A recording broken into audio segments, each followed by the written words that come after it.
GXX2 दोनों अलग अलग है क्या सर? 2 और 3? एड्रेसिंग वो फॉर्मेट वही है, वो अलग सीरीज़ के लिए, ये कुछ अलग सीरीज़ के अच्छा, लिए, सीरीज। सीरीज़ का। सर ये वाला एक बार आराम से, सर कौन सी फाइल सेलेक्ट करनी होती है कीजिएगा।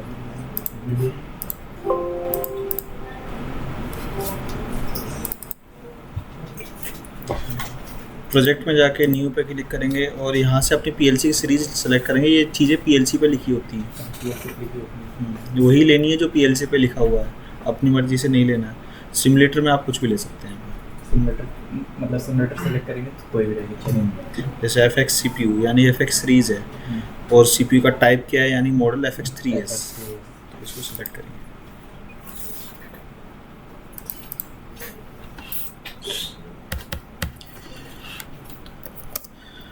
प्रोग्राम तो सारे भेज दिए थे ना लास्ट क्लास के।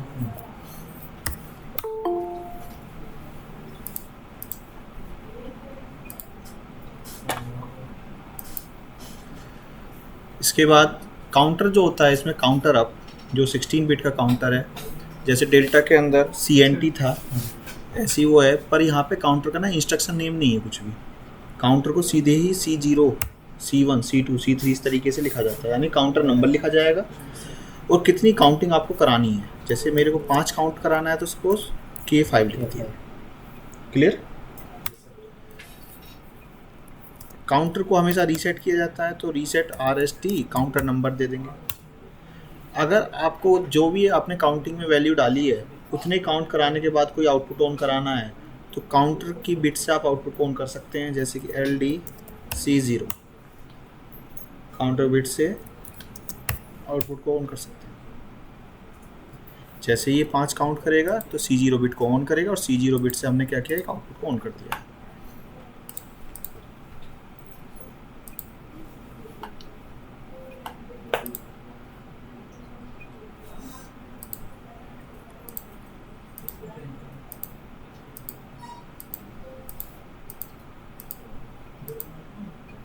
तो पल्स के रूप में आएगी।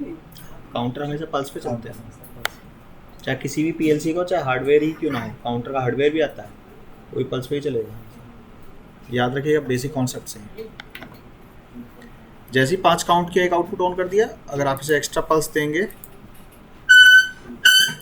कुछ फर्क नहीं पड़ेगा इसमें। ठीक है, जितनी वैल्यू आप पुट करेंगे उतनी आएगी, उतना ही चलेगा, उतना ही काउंट करके आउटपुट को ऑन कर देगा। अब अगर आपको वापस से 0 से चलाना है तो पहले इसको रीसेट करिए। रीसेट करते काउंटर की वैल्यू हो गई 0। अब आप इसे वापस से चला सकते हैं 0 से।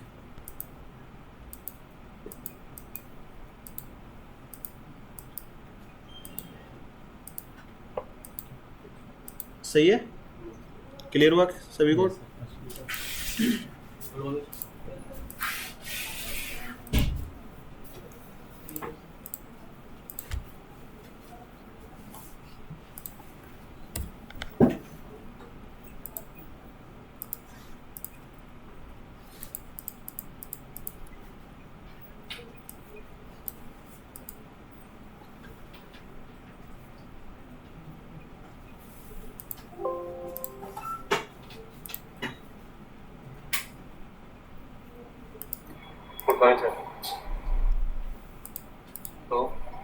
हाँ, गुड मॉर्निंग द्वारिका, बोलिए।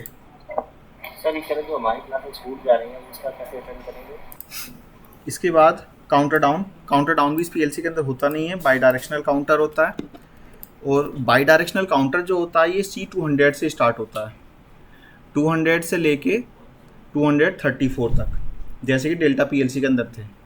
अच्छा, डेल्टा पीएलसी के अंदर बाई डायरेक्शनल काउंटर को चलाने के लिए कौन सी बिट यूज़ की जा रही थी?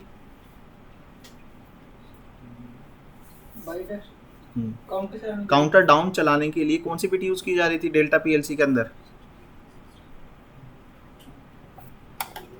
यूज़ की जाएंगी, यानी काउंटर नंबर तो 200 से स्टार्ट है और बिट जो है वो 8000 से स्टार्ट है, 8200 से। यानी कि अगर आप काउंटर नंबर 200 यूज़ करते हो बाई डायरेक्शनल चलाने के लिए तो आपको बिट जो है यूज़ करनी पड़ेगी 8200 है मित्सुबिशी। काउंटर नंबर 201 के लिए बिट नंबर 8201। काउंटर नंबर इसी तरह से 234, काउंटर नंबर 234 के लिए बिट नंबर 8234। काउंटर जो बाई डायरेक्शनल काउंटर है तो 200 से ही स्टार्ट है, बट जो इसके लिए स्पेशल बिट है वो 8200 से ही स्टार्ट है। और ये जो काउंटर जाते हैं 234 तक जाते हैं, और इस तरह से जो बिट जाएगी 8234 तक जाएगी।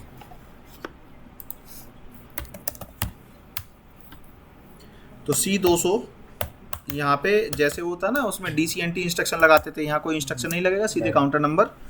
वो कितनी काउंटिंग आपको करानी है, चाहे 5 काउंट कराना है, ये 5 नहीं, पहले यहाँ पे हम बिट बना लेते हैं, बाई डायरेक्शनल चलाएंगे इसको। Out M0 LDX1 out M 8200। 8200 का मतलब है काउंटर नंबर 200 पे काम करेगा ये।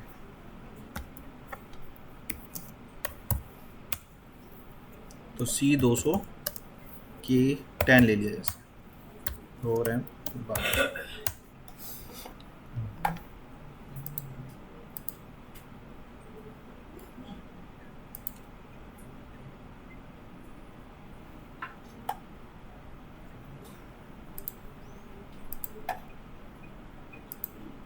देखो इससे काउंटिंग अब चल रही है,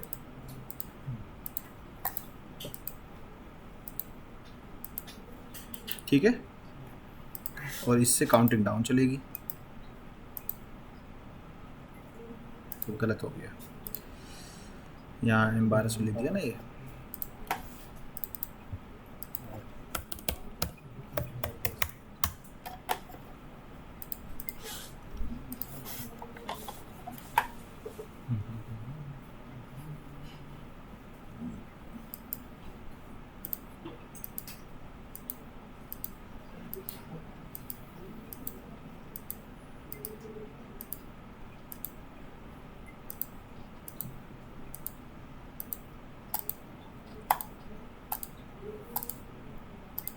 ठीक है, ये बाई डायरेक्शन क्लियर हो गया।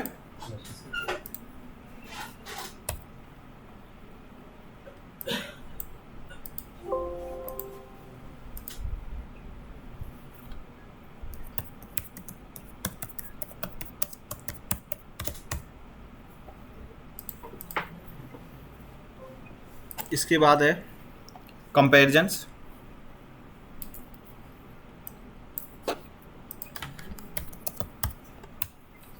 CMP यानी कि इसके अंदर S1 S2 OD होता है। S1 के अंदर कोई डेटा स्ट्रिंग ले लिया, S2 के अंदर कोई कांस्टेंट वैल्यू ले ली, और M0 से आउटपुट ले लिया।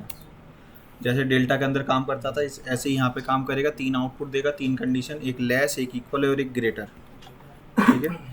आउटपुट लेने का सीक्वेंस वही रहेगा कि जो डिपेंड करेगा इस बिट के ऊपर, कि अगर हमने यहाँ पे M0 लिया तो एक बिट M0 से एक आउटपुट मिलेगा आपको, M1 से दूसरा आउटपुट मिलेगा, M2 से एक अलग आउटपुट मिलेगा,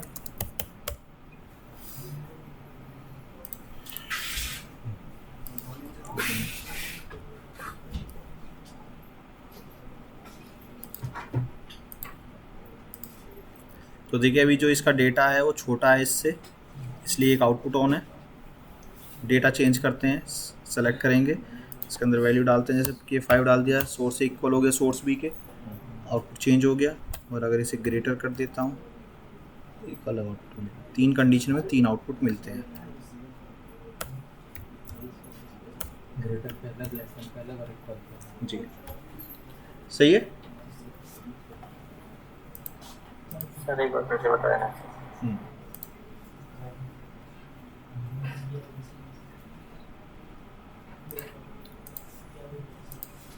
एड्रेसिंग में ही सर ये डेटा कैसा है? देखो सोर्स 1 का डेटा अभी छोटा है सोर्स 2 से, इसलिए एक आउटपुट ऑन है।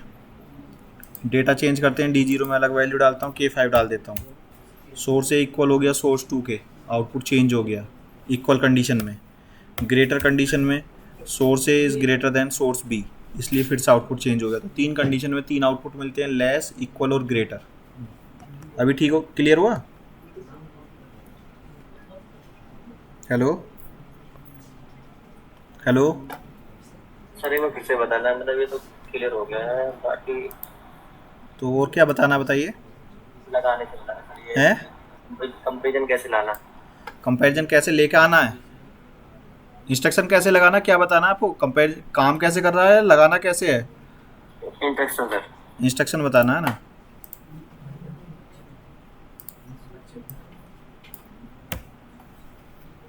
देखो एक इनपुट लगाएंगे, पहले एल डी लिख के फिर एक्स जीरो लिखेंगे। और आपने नोट्स बनाए इसके या नहीं द्वारिका, सारे जो इंस्ट्रक्शंस आपको लिखवाए थे बनाए sir.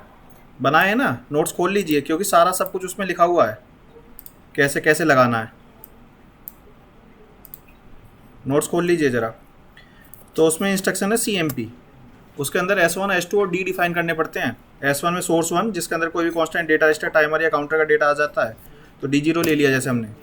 Same data registers timer counter या कांस्टेंट वैल्यू सोर्स 2 के अंदर आएगी, तो सोर्स 2 में मैंने कोई कांस्टेंट वैल्यू ले ली और आउटपुट जो मिलता है Y से या M से मिलेगा, तो यहाँ पे मैंने जैसे M0 ले लिया। अब जो 3 आउटपुट हैं, 3 आउटपुट की कंडीशन डिपेंड करती है, या तो लेस होगा या इक्वल होगा या ग्रेटर होगा।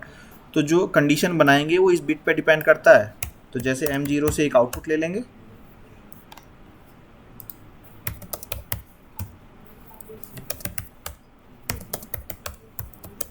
इससे एक अलग आउटपुट ले लेंगे, M2 से एक अलग आउटपुट ले लेंगे।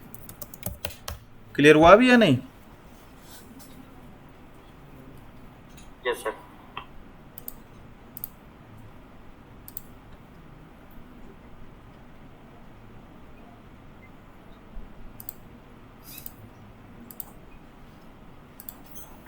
तो देखिए अभी जहाँ पे सोर्स 1 का डेटा 0 आ रहा है, डेटा रजिस्टर के अंदर जो वैल्यू है 0 है, जो कि 5 से छोटी, इसलिए एक आउटपुट ऑन है। सोर्स से इक्वल होने पे सोर्स बी के अलग आउटपुट ऑन होगा और ग्रेटर होने पे एक अलग आउटपुट ऑन होगा। ठीक है, कोई डाउट तो नहीं रहा है अभी? और बताइए।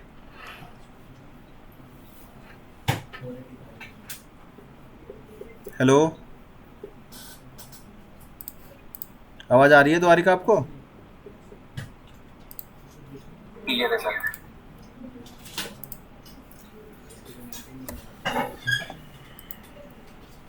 इसके CMPP, DCMP और DCMPP खुद से करके देखेंगे, सेम है जैसे डेल्टा में किए थे।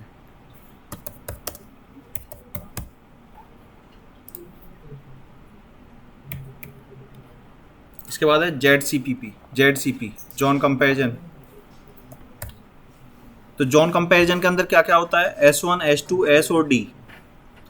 S1 के अंदर सोर्स 1 जिसके अंदर मिनिमम वैल्यू सेट करेंगे, यानी कि लिमिट सेट की जाएगी, मान लो K5 ले लिया। सोर्स 2 जिसके अंदर फिर से आप लिमिट सेट करेंगे, मैक्सिमम लिमिट, मान लो K15 ले लिया। S जिसके पास डेटा आएगा, जो कि कंपेयर करेगा, जो कि ये चेक करेगा जो डेटा आ रहा है वो लिमिट में है या बिलो लिमिट है या ओवर लिमिट है। तो डेटा रजिस्टर, कोई भी डेटा रजिस्टर, कोई भी कांस्टेंट, कोई भी काउंटर या कोई भी टाइमर का डेटा वो हो सकता है। और फिर आउटपुट ले लेंगे या तो Y से या M से।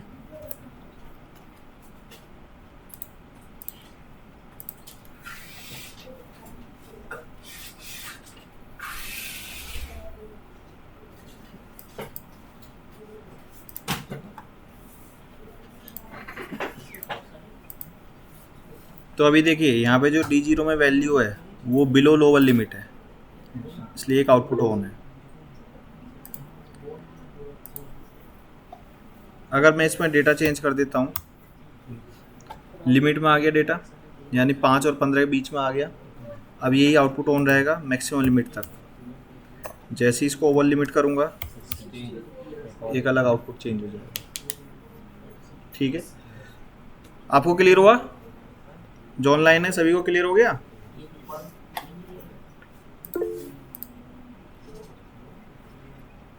द्वारिका क्लियर है? Yes sir. Ankur, vibe?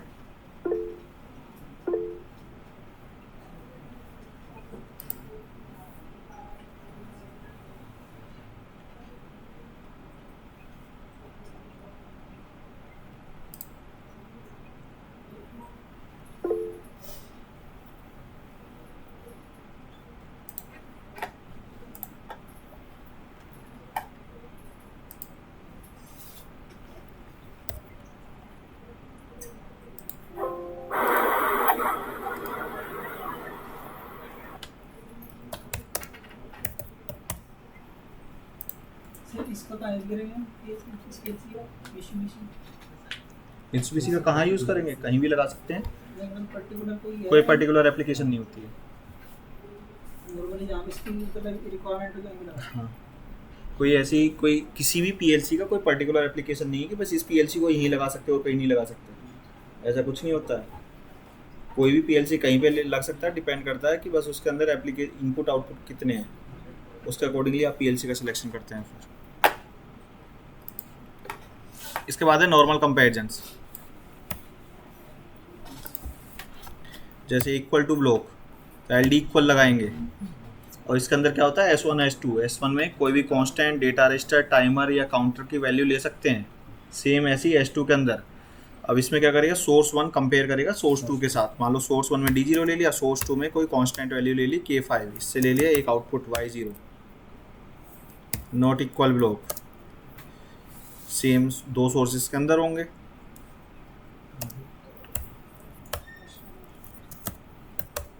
Less than block,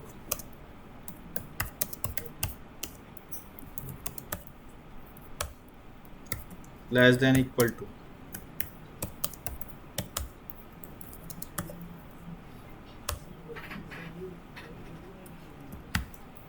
greater,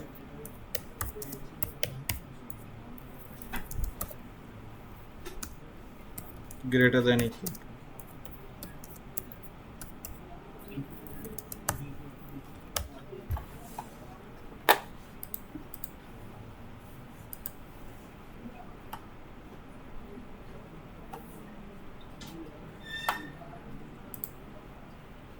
देखिए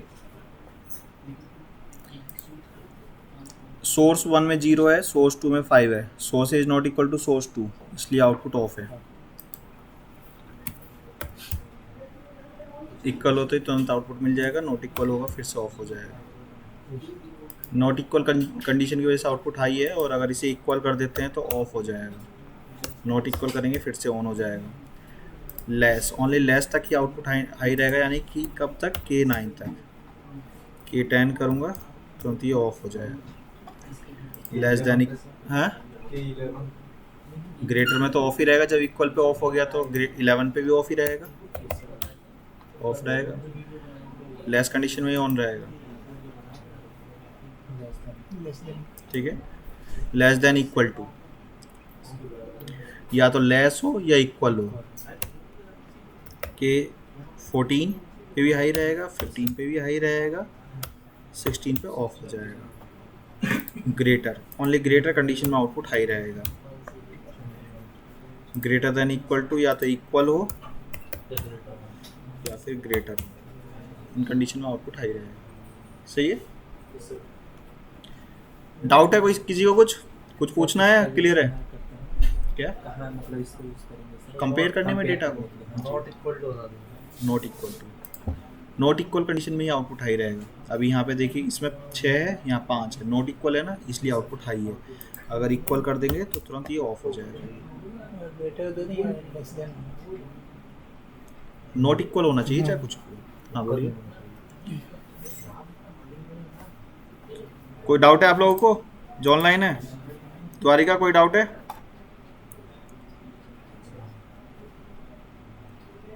नहीं है, ठीक है।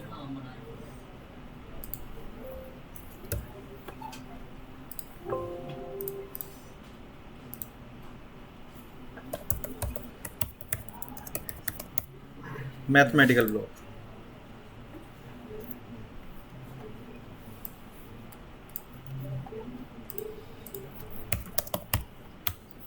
जैसे कि ऐड। अब इसके अंदर क्या है, दो सोर्स होंगे, सोर्स 1 सोर्स 2, सोर्स 1 ऐड होगा सोर्स 2 के साथ, और रिजल्ट कहाँ स्टोर होगा, डेस्टिनेशन पे। तो सोर्स 1 में कोई भी डेटा रजिस्टर, टाइमर, काउंटर या कांस्टेंट वैल्यू हो सकती है, सेम ऐसी सोर्स 2 में। और डी आउटपुट हमेशा डेटा रजिस्टर पे स्टोर करेंगे, ठीक है। तो जैसे D0 ले लिया, सोर्स 2 में कोई कांस्टेंट वैल्यू ले ली K5, और आउटपुट पे ले लिया जैसे D5, ठीक है। सब्ट्रैक्ट, डेस्टिनेशन से सब D5 से है ना। हाँ मान लो D5 से ही एडिशन के रिजल्ट से कुछ घटाना है, D10 के रिजल्ट को स्टोर कर दिया,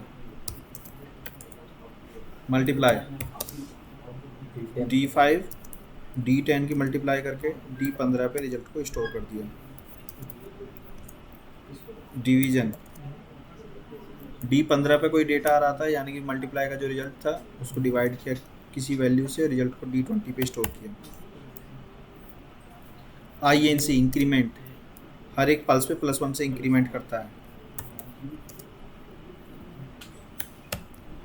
सर इसका एड्रेसिंग करेगा क्या इंक्रीमेंट का INC अच्छा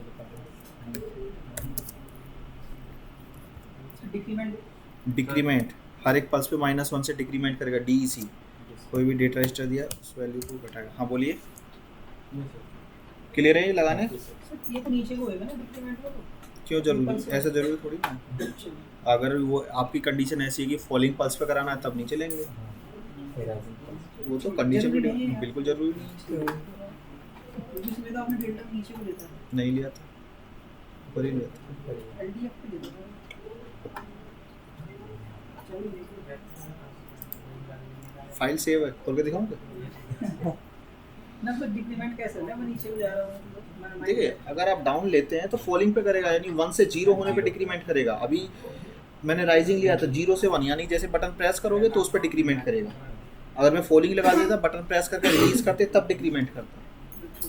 बस इनपुट देने का तरीका बदल जाता, डिक्रीमेंट तो डिक्रीमेंट की करेगा, ठीक है, या तो 0 से 1 या 1 से 0 पे करेगा। फॉलिंग लगा देंगे तो गलत नहीं है, बट आपको ये देखना पड़ेगा जो आपकी एप्लीकेशन है वहाँ पे किस कंडीशन में डिक्रीमेंट कराना है, ऑन होने पे डिक्रीमेंट कराना है या ऑफ होने पे डिक्रीमेंट कराना है, तो उसके अकॉर्डिंगली आप पल्स लेंगे, राइजिंग लो या फॉलिंग लो। सही है?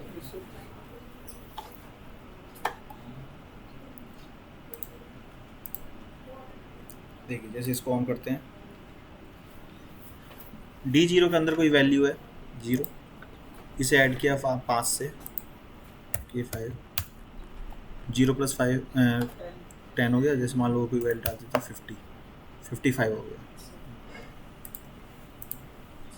55 - 5 50, मल्टीप्लाई हो गया, आ गया।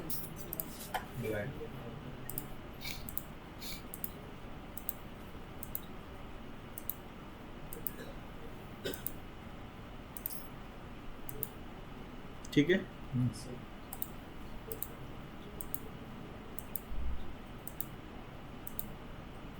ये डिक्रीमेंट करेगा। क्लियर हो गया आप लोगों को? द्वारिका, अंकुर, वाइब, यस सर। द्वारिका क्लियर है?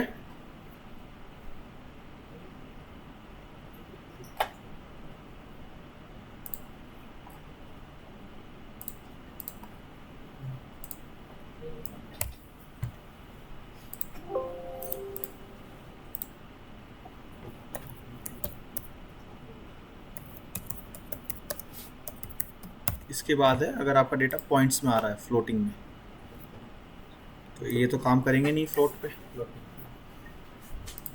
इसमें DE ऐड हो जाएगा, डबल वर्ड एडिशन। पॉइंट वाले जो ऑपरेशन परफॉर्म होते हैं ना वो हमेशा डबल वर्ड पे होते हैं, चाहे कोई भी PLC हो, चाहे डेल्टा हो, मित्सुबिशी हो, सीमेंस हो, कोई भी PLC हो, पॉइंट का अगर डेटा परफॉर्म करना है तो डबल वर्ड पे होगा हमेशा। सही होता कहाँ पे है, मतलब ऐसे कैसे पॉइंट वाला? पॉइंट वाला, अब मान लो एक टैंक है या फिर एक टेम्परेचर है, टेम्परेचर हमेशा ऐसे आएगा 1 2 3 4 5, या ऐसे भी आ सकता है 1.1 2.2, कुछ भी हो सकता है ना टेम्परेचर। लेवल है, लेवल हमेशा ऐसे ही थोड़ी चलेगा 1 लीटर 2 लीटर 3 लीटर, 1.1 भी हो सकता है। तो फ्लोटिंग पॉइंट तो ऐसी जगह जहाँ पे आपको खुद ही पता चल जाएगा, ये कोई बताएगा नहीं भाई। आप जैसे टैंक है, टैंक का लेवल ऐसे तो चलेगा नहीं 1 लीटर 2 लीटर 3 लीटर, हो सकता है कि आधा लीटर पानी हो, यानी 0.5। तो जब भी आपको पॉइंट में डेटा दिखाना है, या फिर यानी कि रियल नंबर होते हैं, ये रियल नंबर क्या होते हैं जिसमें इंटीजर भी और आपका पॉइंट का डेटा भी दिखा सकते हैं। जैसे आप पार्किंग का एग्जांपल दिए थे, उसमें 1 और 2 कंफर्म वहाँ आप जैसे कार पार्किंग वाला है, है, अब आधी कार तो कभी नहीं आएगी, 1.1 तो कभी नहीं होगा, वहाँ 1 2 3 4 चलेगा, है ना। तो इस तरीके से टाइमर है, टाइमर में कभी भी पॉइंट में डेटा नहीं जाता है, काउंटर कभी पॉइंट पे काम नहीं करता है, तो ऐसी जगह तो आप इंटीजर ही यूज़ करेंगे।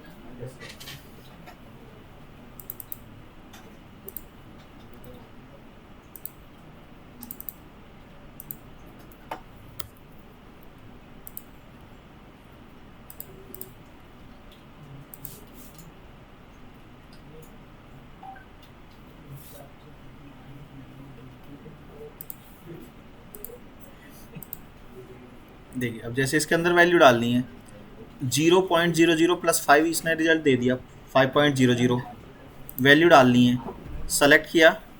अब डेटा टाइप सेलेक्ट करना पड़ेगा पहले यहाँ से क्या फ्लोट पॉइंट में डेटा डालना है ना। तो अब जो भी वैल्यू डालेंगे 50.28 आगे ये आ गया।